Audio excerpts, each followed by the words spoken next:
con el papilomavirus humano, ¿no? Virus del papiloma humano, que básicamente corresponde a un grupo grande, gigante de virus, ¿no?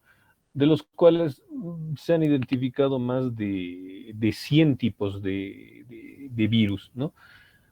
¿Qué características tienen estos tipos de virus, ¿no? Que van a afectar un tipo de células específicamente, ¿no?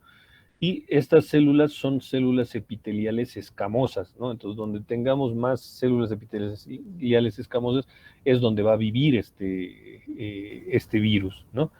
Pero lo más llamativo, importante de todo esto, es que estos virus tienen la capacidad de producir cáncer, ¿no? Fuera de la infección viral como tal, pueden producir cáncer, ¿no? Y los tipos de estos más de 100 tipos de papilomavirus humanos que podríamos tener, digamos, ¿no? Más o menos 15 tipos pueden producir cáncer, ¿no? Diferentes tipos de cáncer. El que tiene mayor mortalidad es el cervicuterino, lógicamente.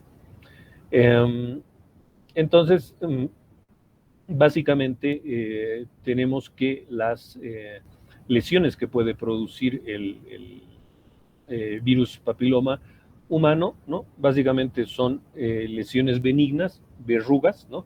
Verrugas en piel, básicamente, eh, o lesiones precancerosas, ¿no? Lesiones precancerosas. Entonces, en ese sentido, sí se ha, vamos a ir viendo, ¿no? Sí se ha llegado a clasificar los tipos de virus, ¿no? En dos grupos grandes, ¿no? Los de bajo riesgo y los de alto riesgo. ¿A qué nos referimos? Bajo riesgo de producir cáncer, alto riesgo de producir cáncer, básicamente, ¿no? Entonces, dentro de los que los papilomavirus humanos que están en bajo riesgo de producir cáncer son el 6, 11, 40, 42, 53, 54, 57, ¿no? Que nos provocarán, por ende, básicamente lesiones verrucosas en regiones genitales. Esta lesión verrucosa se llama condiloma, ¿no? Cuando estos condilomas se agrupan entre sí y forman una especie de coliflor o de brócoli, si ustedes quieren, o de cresta de gallo, se llama condiloma acuminado. ¿Okay? El condiloma acuminado es una lesión muy difícil de tratar, ¿no? Y lógicamente eso es para quitarse, digamos, del condiloma acuminado, se tendrá que recurrir eventualmente a cirugías. Y sin embargo, los papilomavirus humanos de alto riesgo, ¿no? De alto riesgo de producir cáncer, lógicamente, eh, básicamente incluyen 16, 18, 31, 35, 39, 45, 51, 52, 58. De todos estos, el 16 y el 18 son la causa más importante de cáncer cervicuterino, con la consiguiente muerte por este mismo cáncer, ¿no? No nos olvidemos que en nuestro medio, en Bolivia, ¿no? La primera causa de muerte por cáncer en mujeres es el cáncer cervicuterino, que se produce por el virus del papiloma humano, ¿no? Entonces, imagínense de lo que estamos hablando. Y básicamente a nivel latinoamericano, la primera causa de muerte por cáncer es el cervicuterino en mujeres. Eso no quiere decir que en hombres no pueda dar cáncer. Es mucho más raro, sí, pero puede dar cáncer de pene o cáncer anal también, tanto en mujeres como en varones el cáncer anal. Y decíamos, ¿no? Básicamente a nivel latinoamericano es la primera causa de muerte por cáncer, excepto Chile, donde digamos, están haciendo competencia el cáncer mamario, el cáncer de mama, que está por encima del cáncer cérvico uterino. Brasil está siguiendo eh, lo mismo, ¿no? Que el cáncer mamario está dando más muertes que el cáncer cervicuterino. Sin embargo, en nuestros países es de la forma que habíamos dicho. Básicamente las infecciones en cuello uterino, vagina o en órganos genitales, lógicamente que serán por contacto sexual, ¿verdad? Por relaciones sexuales con personas que tengan papilomavirus humanos. Eventualmente pueden darse también cuando, qué sé yo, una mujer va al ginecólogo, digamos, y lamentablemente este ginecólogo no tiene bien aseados sus instrumentos con los que va a inspeccionar a esa paciente, ¿no? Y lógicamente esto podría contaminar, pero es muy infrecuente, ¿no? Eh, eh, básicamente también existe otra forma de contagio que no es muy frecuente, que es la transmisión de madre al hijo, ¿no? El momento del parto. Si la mamá tiene lesiones o tiene verrugas en toda la parte genital, obviamente al dar a luz, ¿no? El bebé al estar en contacto con estas verrugas se va a contagiar, ¿no? Y va a tener esas lesiones en el niño. Donde más comúnmente se ve estas lesiones es en la faringe y laringe del niño, ¿no? Y ese cuadro se llama papilomatosis laringea. No es muy frecuente, pero sí puede darse. Entonces, cuando nosotros tenemos una paciente que tenga eh, papilomavirus humano, ¿no? Visible, entonces mejor es hacerle una cesárea, lógicamente, por el cuidado del bebé. Um, el, el periodo de incubación del virus es muy variable, ¿no? Más o menos está entre 2 a 3 meses, ¿no? Incluso puede ser en años. Va a depender, obviamente, de la inmunidad del paciente y del virus o del papiloma virus tenga, de cuál de esos 100 me he contagiado, ¿no? De hecho, la gran mayoría de esos 100 tipos de papilomavirus humanos transcurren sin lesiones aparentes. Generalmente puede evidenciarse alguna verruga, digamos, ¿no? Y desaparece en periodos de 8, 9 meses a un año, ¿no? Y un porcentaje bastante pequeño puede permanecer, ¿no? Ese porcentaje pequeño, estamos hablando del 5 al 10%. Ese 5 a 10% que no desaparece, obviamente pueden evolucionar a lesiones precancerosas, ¿no? Y causar, lógicamente, el cáncer cérvico uterino, que ya, como hemos dicho, mata a las pacientes femeninas. Más o menos eso se da, hemos dicho, el periodo es muy variable, pero más o menos eso podría darse de 10 a 12 años, ¿no? Recientemente yo he visto un caso de 15 años, ¿no? Con 15 años de contagio de HPV, ¿no? Que falleció el mes pasado, en septiembre, una de las pacientes. Y bastante joven la paciente, si mal no recuerdo, tenía 38, 39 años, ¿no? En, de acuerdo a la frecuencia de la infección por papilomavirus humano, bueno, básicamente sí es muy frecuente, ¿no? Se ha visto que es bastante frecuente el contagio debido a las cepas que existen, a las 100 cepas que existen de papilomavirus humano. No nos olvidemos que este papilomavirus humano también existe en animales, puede darse en animales, ¿no?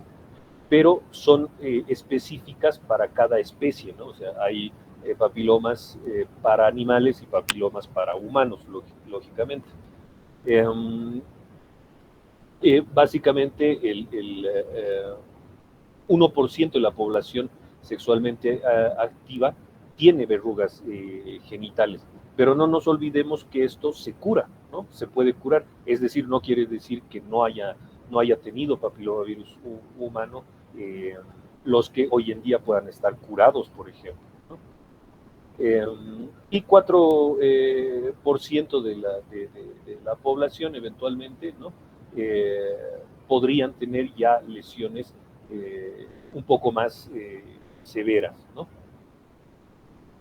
Lógicamente, cuando estas lesiones van avanzando, estamos en un cuadro que nosotros llamamos NIC, ¿no? El NIC 1, NIC 2, NIC 3. Eso conocemos como neoplasia intracervical. 1, la leve, 2, moderada, y 3 será la severa. Básicamente, ¿cuál es el grupo de mayor incidencia de papilomavirus humano?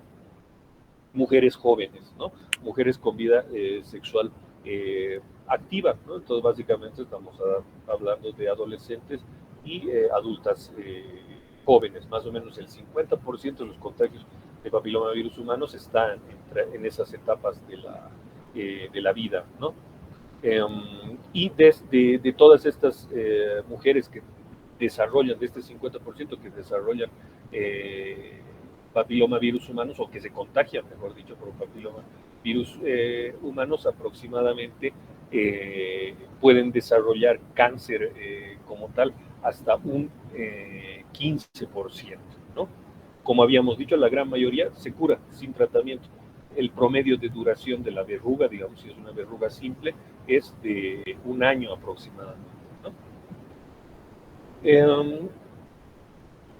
Bueno, básicamente de esto tenemos miles de estudios, más que todo latinoamericanos, donde se ha visto que las mujeres con lesiones intracervicales, perdón, pueden prevenirse con una vacuna que ha sido desarrollada recientemente, no tiene muchos años la vacuna. Y es justamente aquí en América Latina donde se han hecho todos estos estudios, que es donde más se ha distribuido esta vacuna, ¿no?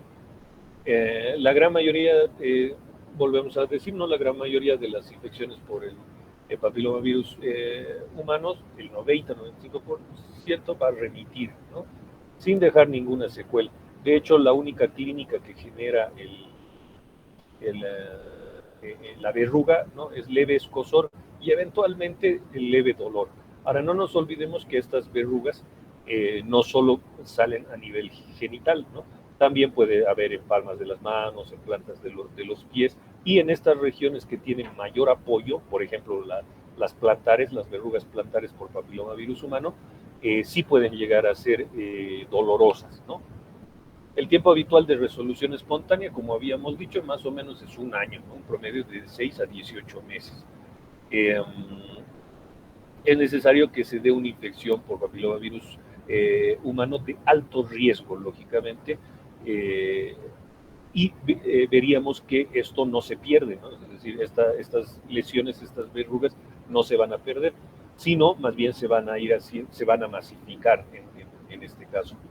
Y va a pasar de una neoplasia cervical intraepitelial, decíamos un NIC 1 leve, a NIC 2, a NIC 3. NIC 3 ya es un cáncer cervicuterino como tal, ¿no? Y este cáncer cervicuterino es la principal complicación de una infección por papilomavirus humano, que nos lleva incluso a la muerte, ¿no? ¿Cuáles son los factores de riesgo para desarrollar cáncer cérvico uterino? Bueno, obvio, la conducta sexual, ¿verdad? Se ha visto que esto es más predominante en personas promiscuas sexualmente hablando. Pueden ser tanto varones o mujeres, porque el varón también puede tener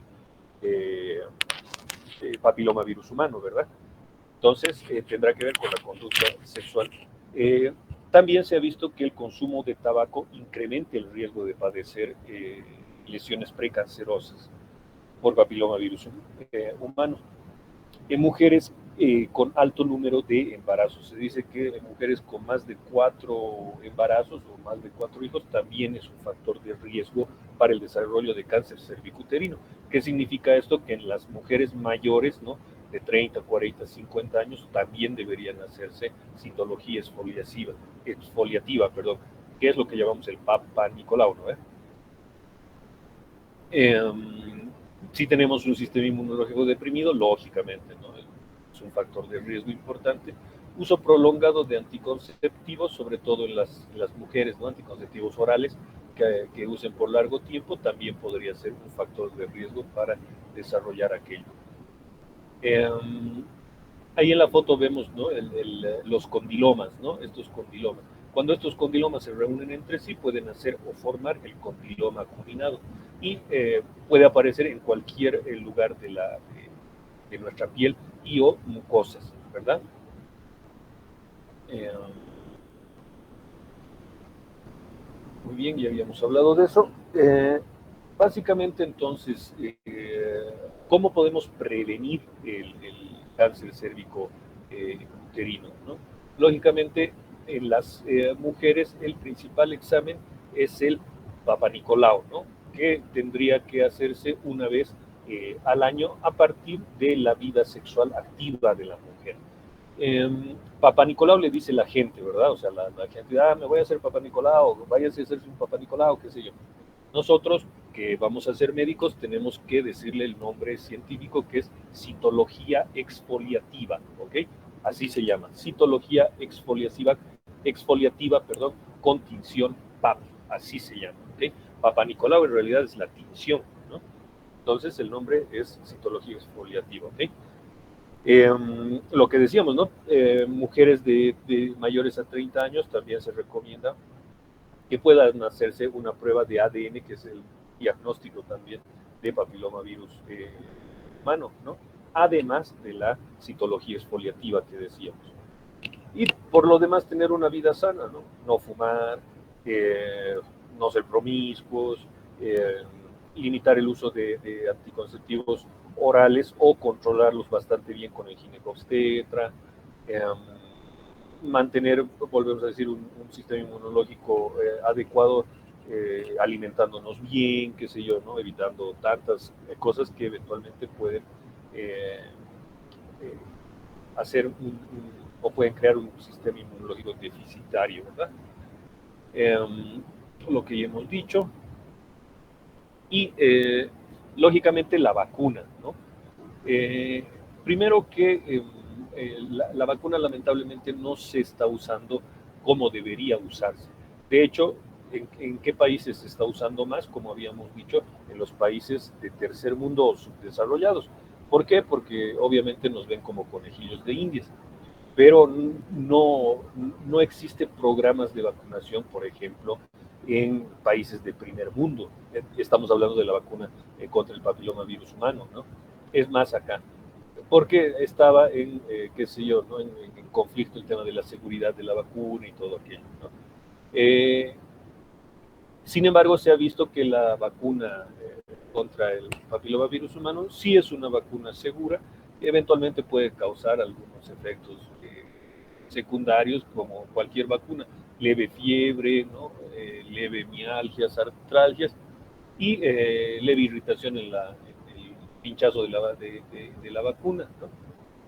Pero lo más importante es que esa vacuna, que tenemos dos, ¿no? Son dos, eh, están entre el 95 al 100% de efectividad para prevenir el cáncer cervicuterino. Es decir, es algo que realmente debe usarse, ¿no? Deberían usar, ¿no? Las mujeres. Y básicamente se ha hecho un estudio, una prueba en mujeres de 9 a 26 años, ¿no? Obviamente la vacuna es profiláctica, es preventiva, no es de tratamiento, no es terapéutica. Una vez que, qué sé yo, esa mujer eventualmente tiene ya el papilomavirus humano, pero está asintomática, eh, no le sirve ya la vacuna, ¿no? Entonces, por eso se recomienda que, de hecho, los CDCs recomiendan que la vacuna debería estar entre mujeres de 11 a 26 años. Si bien sea, de hecho, antes de empezar la actividad sexual, ¿no? Se dice que sea esto. Es las pruebas que se han hecho con la vacuna, con el Gardasil y el Cervarix, han estado en niñas de 9 a 26 años en todo caso. Básicamente, volvemos a repetir, a nivel mundial existen dos, la Gardasil y la Cervarix, ¿no?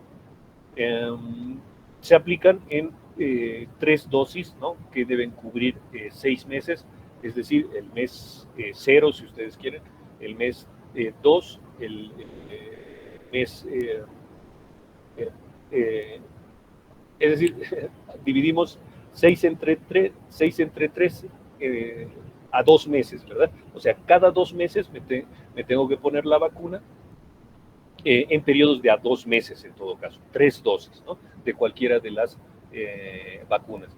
Y, lógicamente, ¿en qué personas se recomienda más? En las mujeres, habíamos dicho, ¿no? Incluso las edades de 11 a 26 años, pero también pueden ponerse los varones. Es menos frecuente el desarrollo de cáncer de pene o de cáncer anal, pero podría darse, ¿no? Eventualmente sí se puede dar también, sí hay vacuna para los varones, ¿no? Ahí podemos ver algunas fotos con los condilomas acuminados, esas como crestas de gallo, ¿no? Que son lesiones ya muy severas, ¿no? Y bueno, lógicamente esas lesiones, las más leves pueden ser tratadas, ¿no? Mediante, existen ciertos químicos, pero ya las mayores, ¿no? Tendrán que ser tratadas con cirugía. Básicamente, decir, aparte de mientras vamos poniendo el otro tema, ¿no? Decir del papilomavirus humano, que es un virus desnudo, no tiene envoltura, ¿no? Es un virus ADN, básicamente que pertenece a la familia de los Papillomaviridae, se llama, ¿no? Papillomaviridae. Básicamente su tamaño está entre 52 a 55 nanómetros de diámetro, es decir, son virus bastante pequeñitos.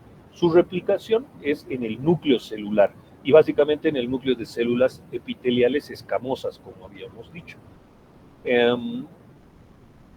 Ya habíamos clasificado que hay más de 100 tipos, ¿no? En este caso no le podemos llamar serotipos, ¿no? No se puede decir existen 100 serotipos de papilomavirus humanos, ¿no?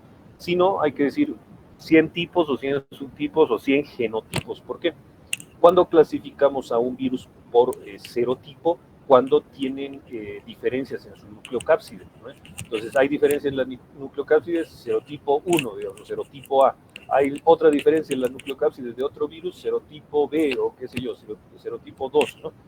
No es el caso de los papilomavirus humanos, ¿no? En el papilomavirus humano, básicamente, sus nucleocápsides son igualitas, ¿no? Son igualitas en todos los casos, en los más de 100 tipos.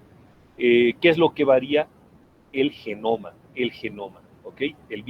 Su genoma ADN es el que presenta la variabilidad, ¿no? Entonces, sí, el término correcto sería que existen más de 100 genotipos en todo caso, ¿no? Pero genotipo tiene otra significancia cuando hablamos de fenotipo y genotipo, ¿verdad? Espero que me esté haciendo entender. Ahora vamos a ver el tema del VIH-Sida. ¿Hasta qué hora tenemos clase?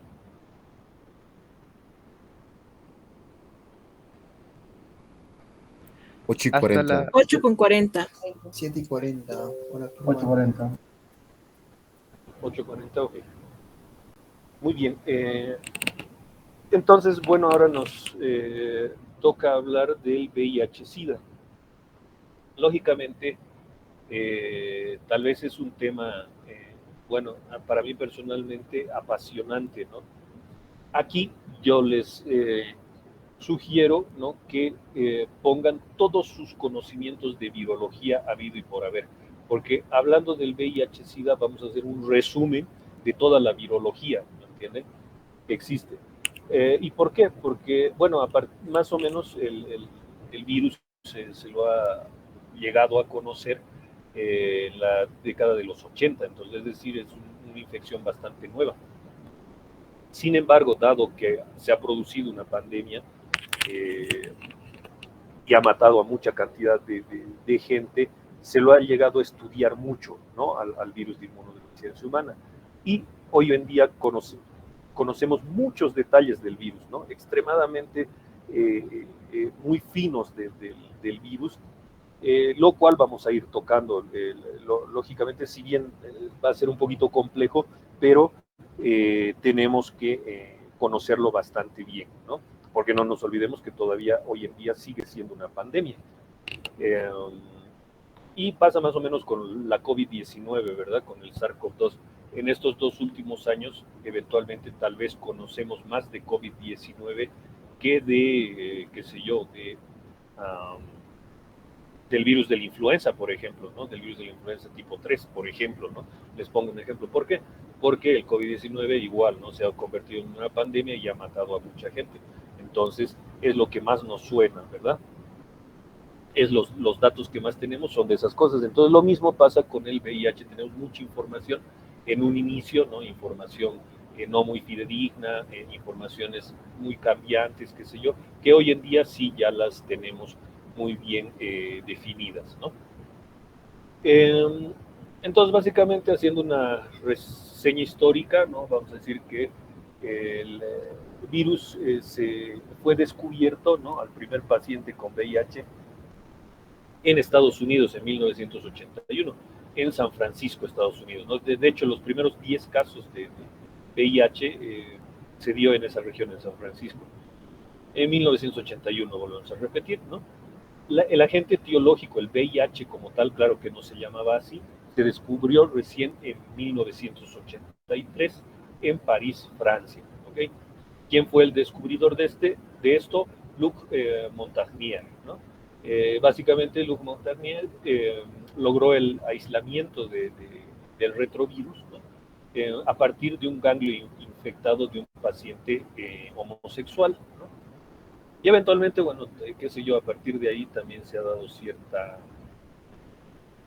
eh, discriminación, digamos, ¿no? Si se puede hablar de eso, que en los pacientes homosexuales el contagio era mucho mayor o más fácil, digamos, ¿no? Sin embargo, tanto el paciente puede ser heterosexual o puede ser homosexual, y se puede dar el contagio si no tiene las precauciones, obviamente, necesarias, ¿no? Cuando se descubrió este virus, cuando se logró aislar este virus, se le llamó LAP, ¿no? Virus asociada a linfadenopatía, así se llamaba porque de dónde salió, ¿verdad? Ya en 1984, Robert Gallo describió virus similares, ¿no? Que les puso otro nombre, ¿no? HTLV3, así se llamaban los virus de Gallo. Y luego, finalmente, Levy descubrió o aisló otro tipo de virus que lo llamó ARV, virus relacionado con, que estaba relacionado lógicamente con el SIDA. Ya cuando se hizo todos los estudios oportunos, ¿no? Se demostró que estos 3 virus eran los mismos, ¿no? Eran igualitos, solo que descubiertos por diferentes científicos y en lugares diferentes, ¿no? Entonces el Comité Internacional de los Virus les puso ya, los bautizó con el nombre de virus de inmunodeficiencia humana, ¿no? Ahora, ¿cómo básicamente pensamos que ha llegado el virus a nosotros, ¿no? Para esto existen 3 hipótesis, ¿no? Esto todavía no se ha podido confirmar y supongo que nunca va a ser posible, pero se dice que ha sido transmitido al hombre por un chimpancé, por los chimpancés en 1930 en África Central, ¿ok? Una primera teoría me dice que la transmisión a humanos se dio utilizando riñones de chimpancés para desarrollar la vacuna contra la poliomielitis, ¿no? Es decir, esto se ha dado en científicos, ¿no? Que estaban estudiando. Lógicamente, para desarrollar las vacunas, lamentablemente hay que experimentar en animales, ¿no? Entonces se experimentaban en los riñones de chimpancés. Estos chimpancés han podido tener el virus de inmunodeficiencia no humana, obviamente, ya pasó al humano y ahí se ha ido replicando, ¿no? Ahí primero que ha mutado, se ha replicado y ya tenemos el virus de inmunodeficiencia humana entre nosotros. Otra teoría dice, ¿no? Que se ha podido desatar en el procesamiento de las vacunas contra la hepatitis B, ¿no? Se estaban desarrollando vacunas contra la hepatitis B, y lo mismo, ¿no? Chimpancés, ¿no? De experimentación que eran los chimpancés, y se han utilizado en humanos estas vacunas contra la hepatitis B, y lamentablemente el virus ha ido en esta vacuna, ¿no? O sea, muchos pacientes que se han vacunado contra la hepatitis B se han contagiado con el virus de inmunodeficiencia de monos en este caso, han mutado en el humano y luego se ha replicado ahí, ¿no? Y una tercera hipótesis, ¿no? Que es de la transmisión temprana, ¿no? Por comer carne de mono contaminado o carne de mono contagiado con virus de inmunodeficiencia en este caso. Esas son las tres teorías principales. Básicamente, dentro de lo que es la etiología, ¿no? El virus tiene un genoma RNA monocatenario retrotranscrito, ¿ok? Esa palabrita es importante, retrotranscrito. Pertenece al grupo 6 de Baltimore, obviamente. Básicamente, bueno, el reino y el orden no nos interesa mucho, pero sí desde la familia, ¿verdad? Pertenece a la familia de los retrovirus o retroviridae, al género lentivirus. ¿Por qué se llama género lentivirus? Porque es un virus de replicación extremadamente lenta, en años, ¿no? Puede replicarse en años, pero depende del virus, ¿no? Ya vamos a ver más adelante eso. Y existen dos especies, ¿no?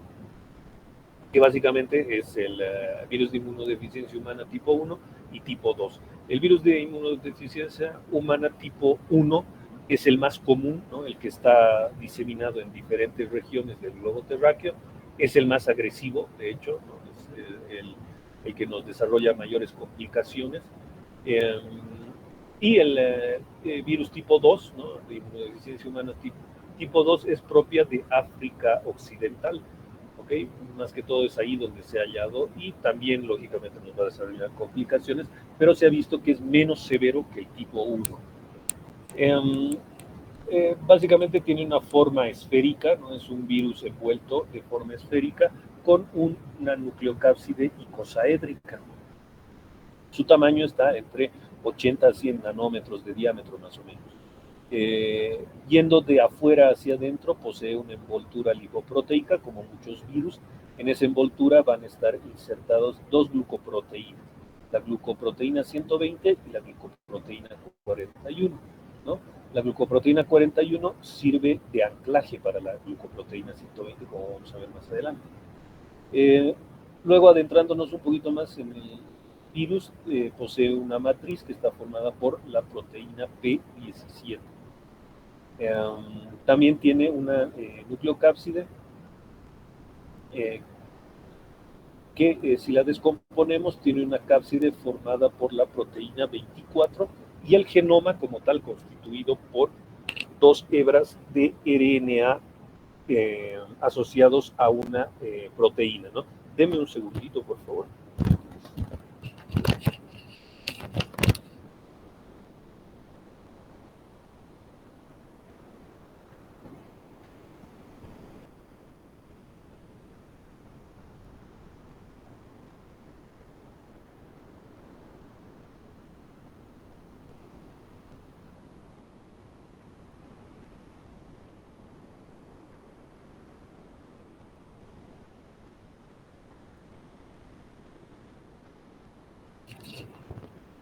Muy bien, entonces decíamos que su genoma es bastante especial en el caso del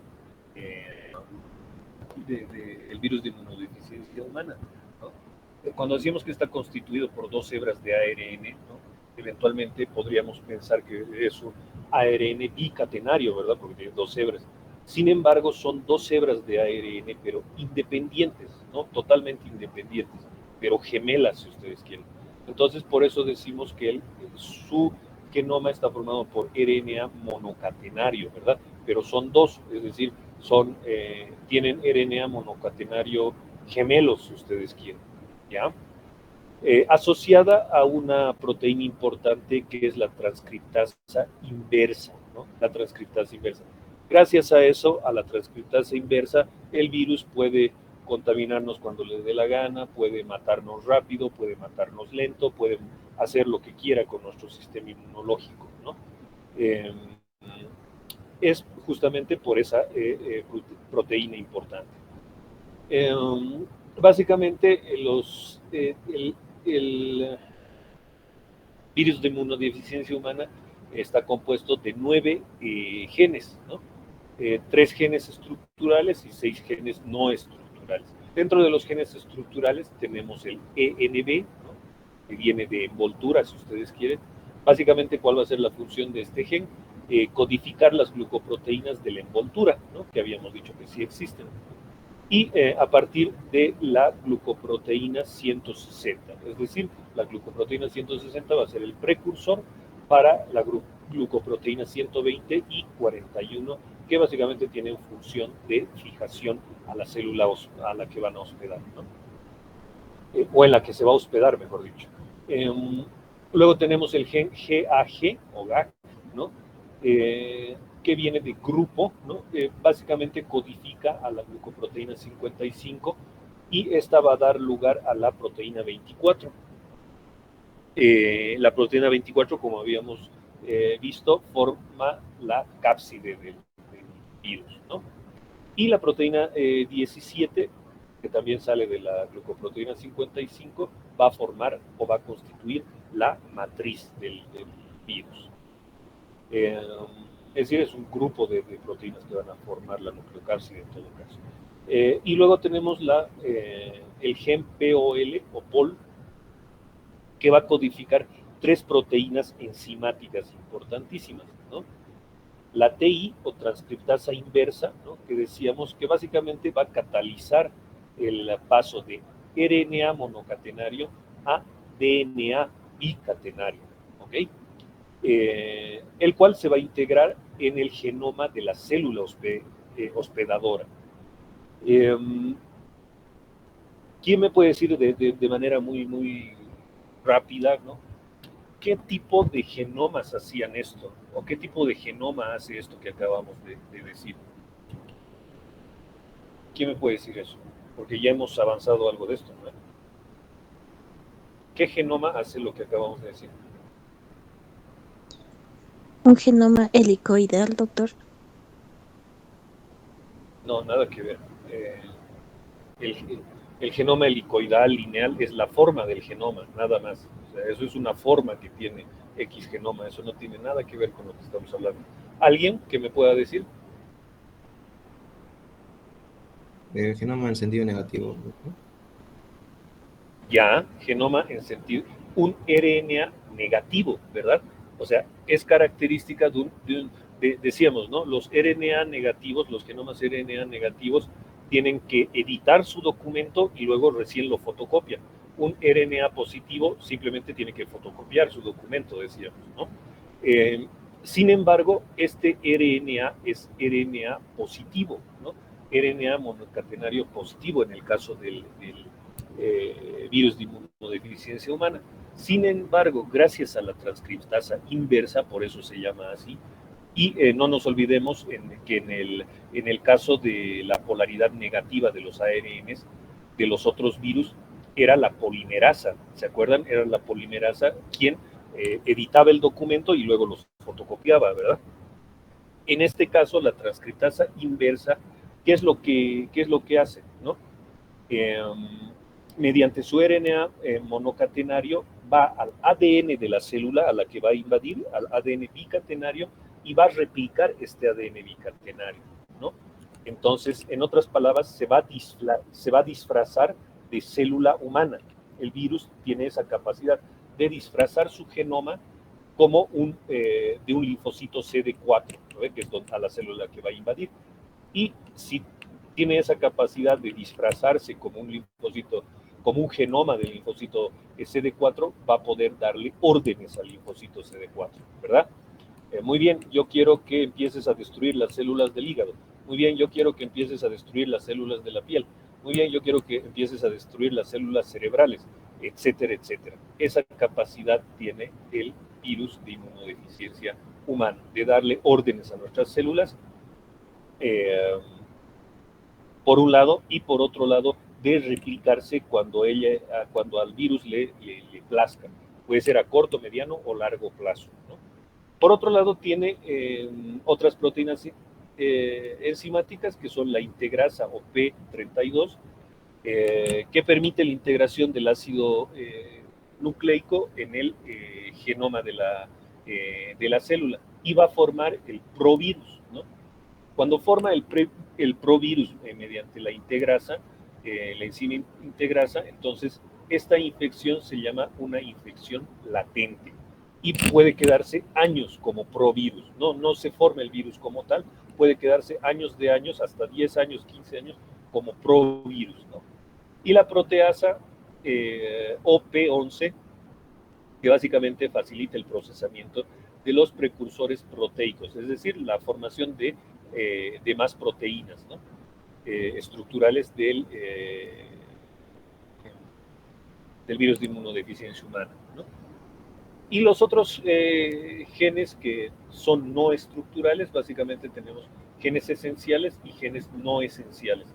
Dentro de los 3 genes esenciales para la replicación tenemos el TAT, que activa la expresión del genoma, básicamente, la REB, que hace su función en la traducción del RNA mensajero, el NEF o NEF, que frena la transcripción del genoma vírico, ¿no?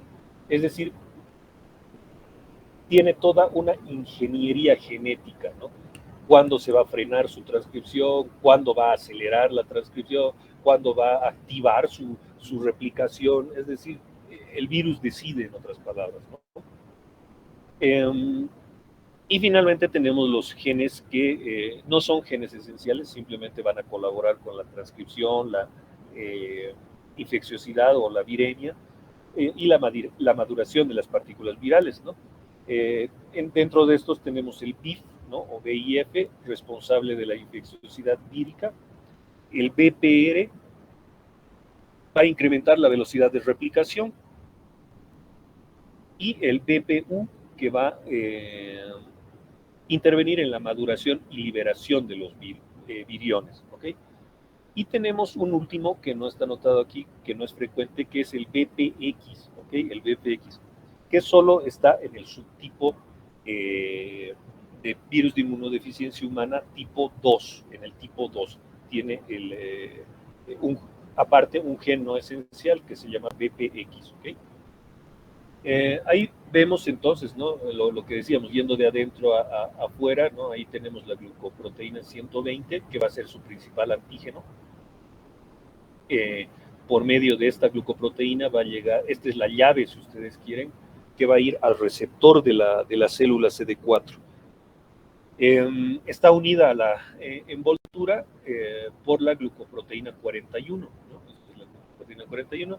Aquí está su envoltura, que ya sabemos que es lipoproteica. Y luego, denme un segundito, por favor. Voy a ir a traer mi enchufe.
Muy bien, entonces decíamos, ¿no? Ahí tenemos la matriz, ¿no? Que son todos estos puntitos azules. Luego tenemos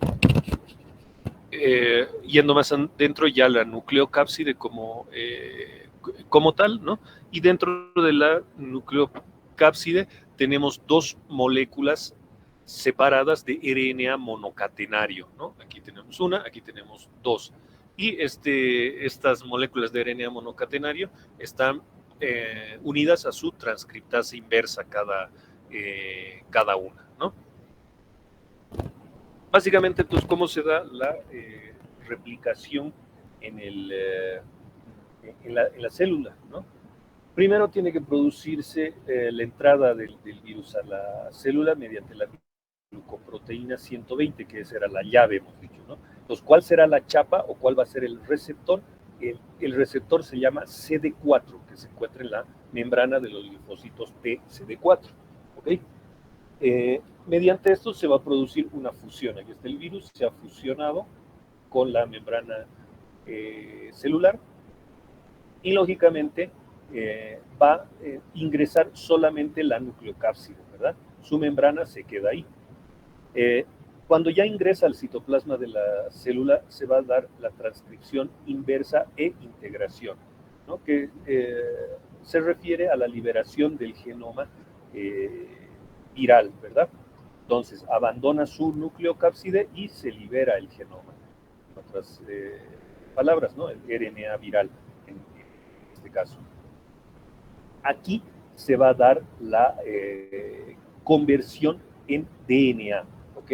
Entonces, aquí este genoma que era RNA, mediante su enzima transcriptasa interna, se transforma en DNA bicatenario. Ahora, ¿por qué se va a transformar en DNA bicatenario? ¿Por qué no se podría transformar en cualquier otra cosa?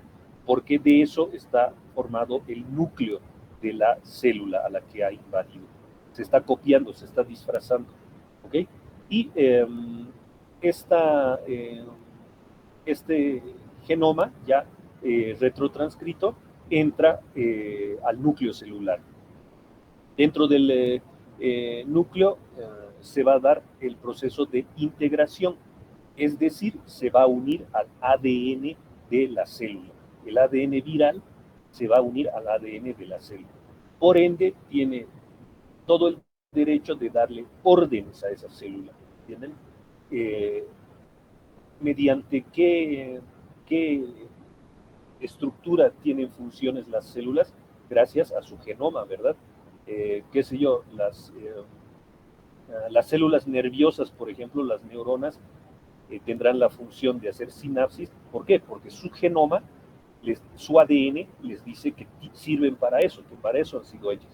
Entonces, eso es lo que hace el virus. Se une al ADN de la célula y se empieza a replicar, ¿no? Luego,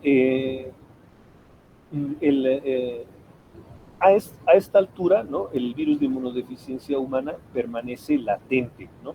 Aquí el virus no se está replicando. Cuando hay la integración, el virus todavía no se está replicando de manera activa, si ustedes quieren, ¿no? Entonces se da una infección latente, asintomática. Esto puede durar muchos años, ¿no?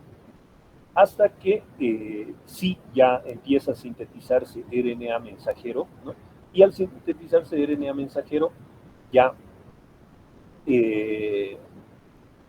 se sale, digamos, del núcleo y en el citoplasma ya se procesa ese genoma y vuelve a ser RNA, porque obviamente ese era el genoma original del virus.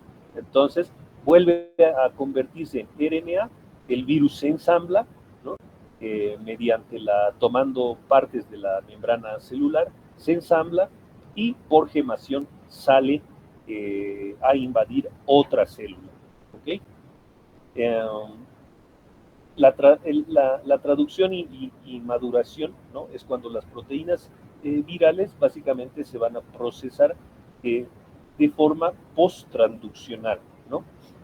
Una vez que están maduros los viriones, recién se ensamblan y lógicamente el nucleoide, vamos a decir así, bueno, a mí me gusta llamarle más, la nucleocápside se va a desplazar a la membrana, ¿no?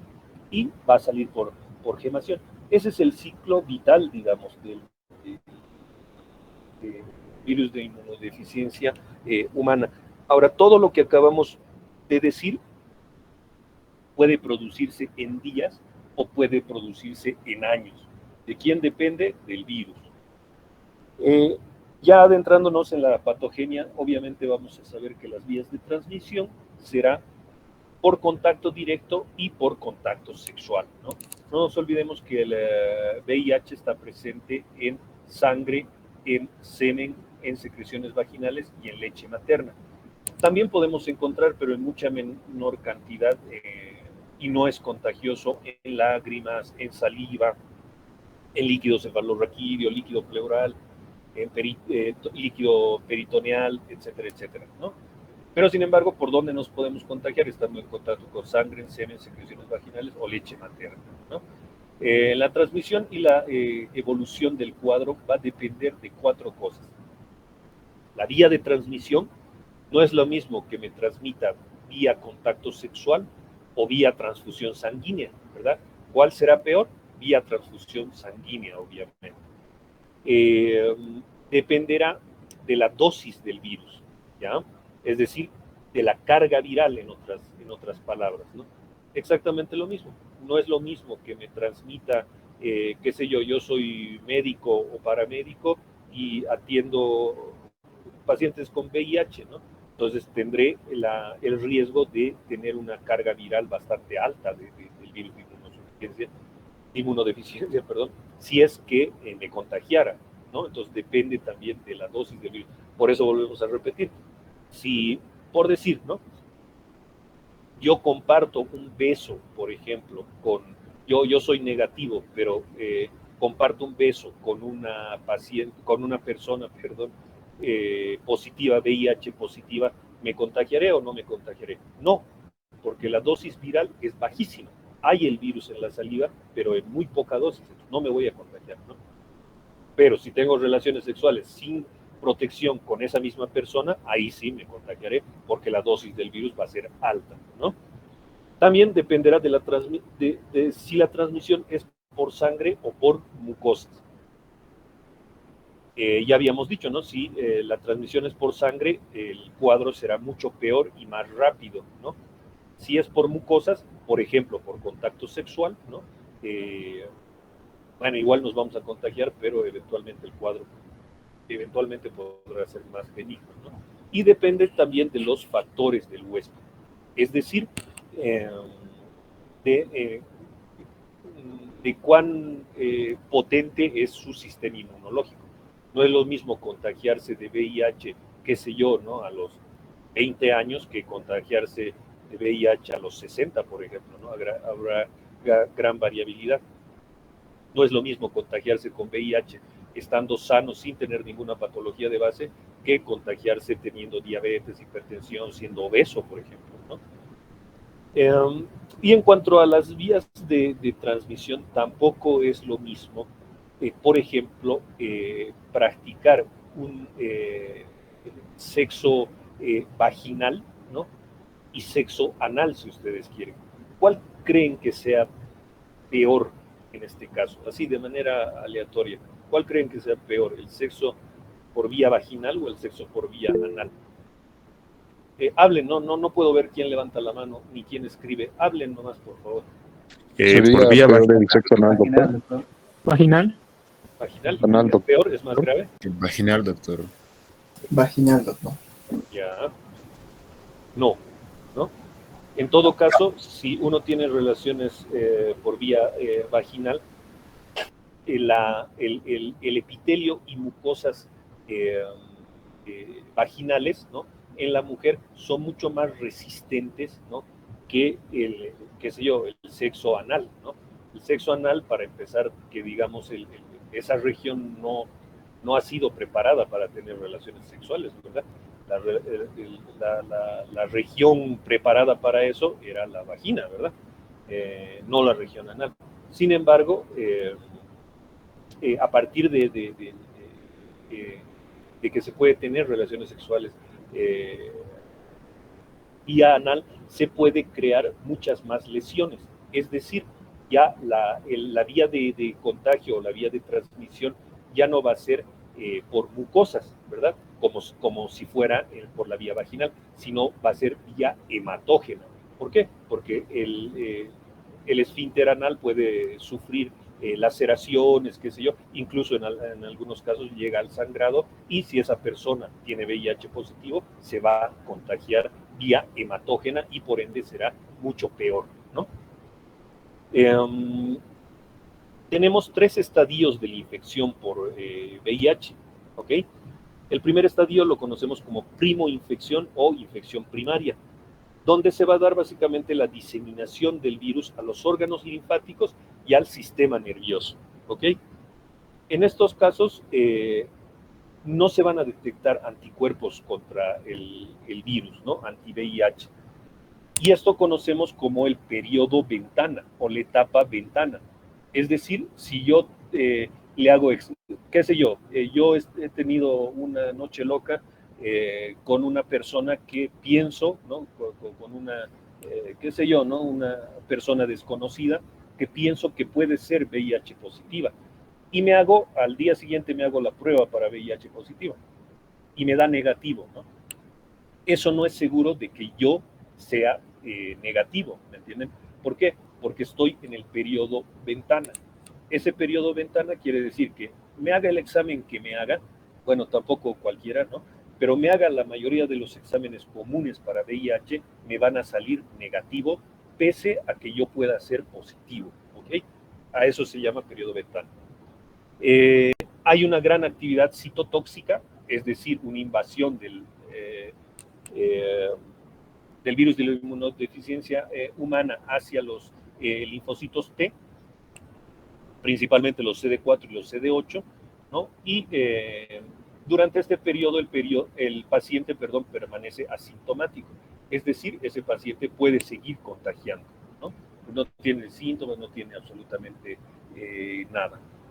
Luego entramos ya en la fase crónica, asintomática o fase latente, ¿no? Donde el virus continúa replicándose, ¿no? En realidad el virus nunca deja de replicarse, ¿no? Desde una vez que nos invade, el virus se replica continuamente. ¿Cuál es la diferencia? Que puede replicarse muy lentamente en años, o si quiere puede replicarse muy rápidamente en semanas. Los niveles de linfocitos T, CD4 se mantienen estables y van a empezar a decaer, a decrecer levemente, paulatinamente, ¿no? Y luego tenemos la última fase, que es la fase avanzada, que ya conocemos como el síndrome de inmunodeficiencia adquirida como tal, ¿no?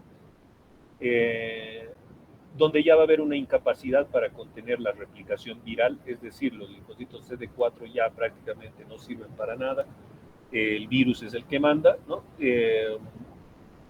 Hay una disminución de la respuesta, tanto humoral como celular, pero principalmente celular. Ahí es donde aparecen las infecciones oportunistas, ¿verdad?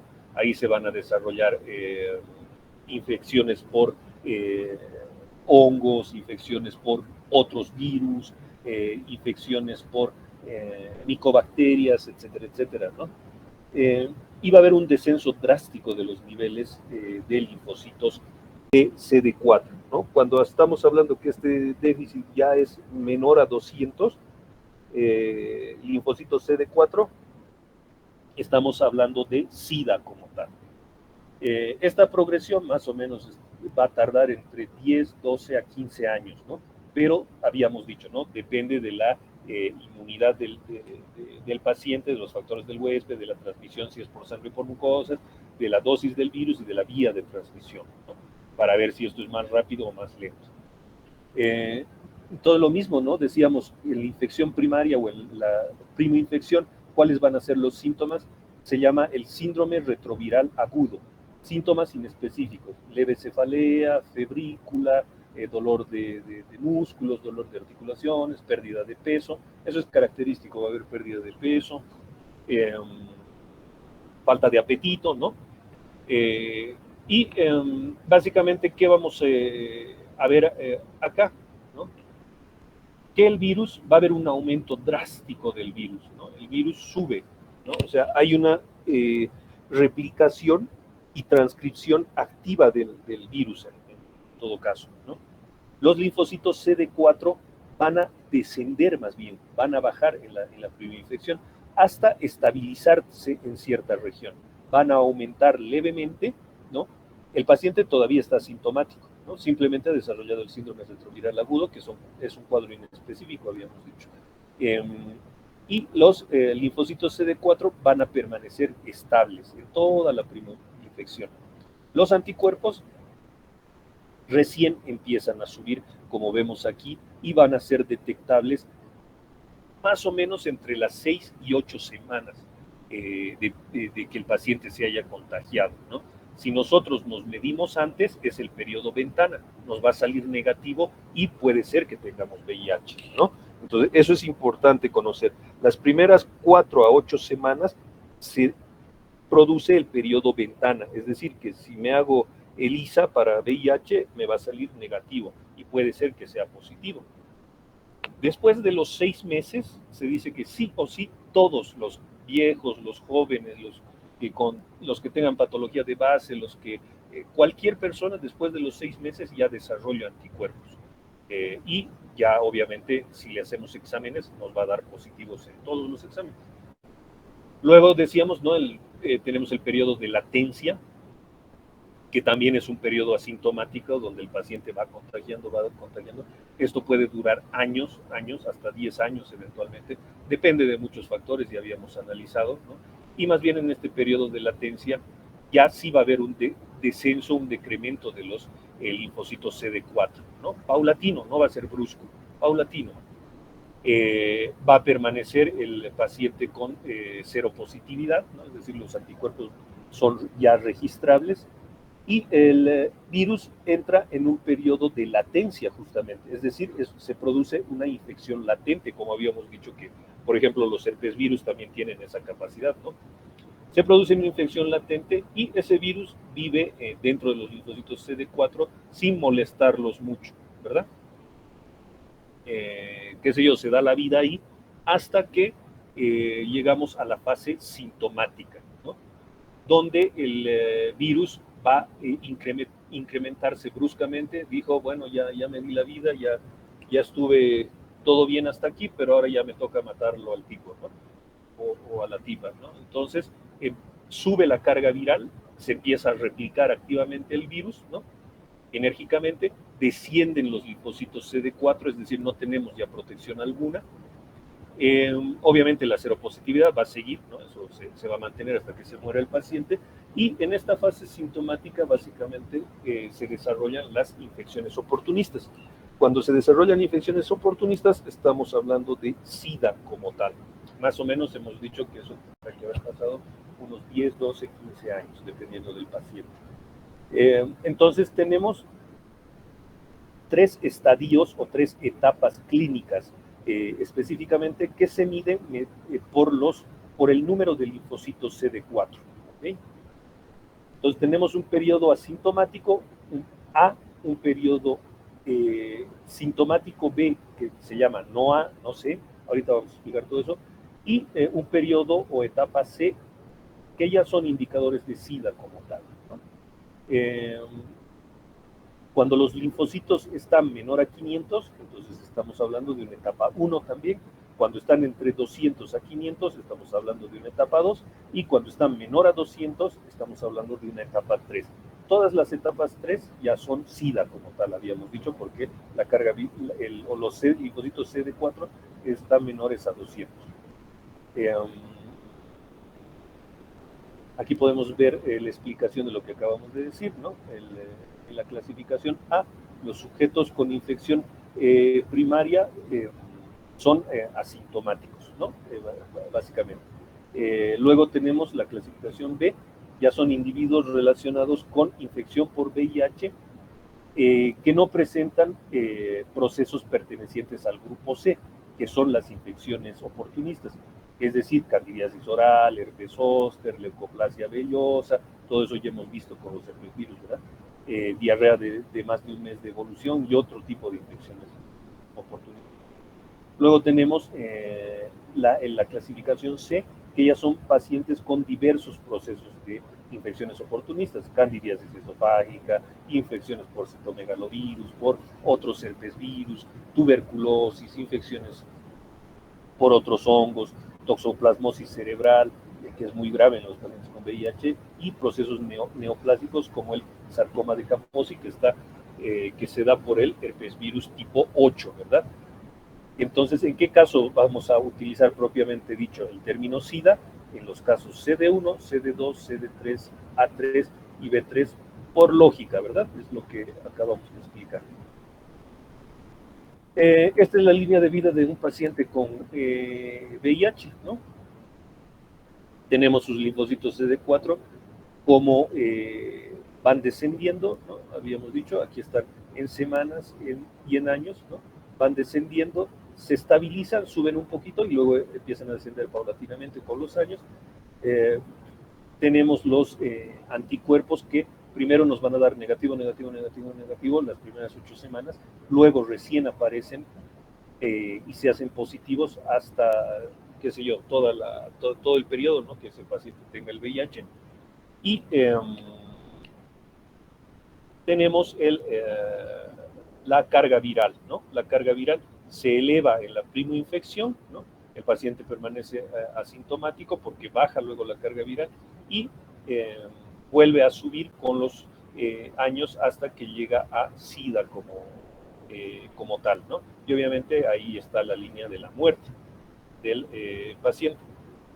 Cuando conviene empezar el tratamiento conviene empezar cuando se da el periodo de recuperación de los linfocitos CD4, ¿no? Aquí tenemos que dar los antirretrovirales. Deberíamos, ¿no? Ahí sería ideal, pero obviamente si ese paciente no está diagnosticado, bien difícil, ¿no? Ahora, ¿cómo hacemos el diagnóstico? Tenemos pruebas presuntivas. Básicamente, esas pruebas presuntivas serán el ELISA, pruebas de aglutinación, el DOT-ELISA, y búsqueda de anticuerpos más antígenos P24 duales, ¿no? Eso no tenemos en nuestro medio, por ejemplo. Luego tenemos las pruebas confirmatorias, ¿no? El Western blot, la más común, la más conocida, mejor dicho. Pruebas de inmunofluorescencia, pruebas de RIPA, ¿no? Tenemos pruebas especiales que son detectar la carga viral y la linfotipificación. Esto es muy importante ya cuando el paciente está en el periodo de SIDA, ¿no? De síndrome de inmunodeficiencia adquirida, cuando ya le están invadiendo todas las infecciones oportunistas. Es muy, muy importante determinar la carga viral y tipificar los linfocitos afectados, si son los CD4, si son los CD8 principalmente, si son los macrófagos o si son los monocitos, ¿no? Depende de eso el tratamiento que voy a dar, ¿no? Voy a rotar el tratamiento a algo más fuerte, si ustedes quieren, dependiendo de estos resultados.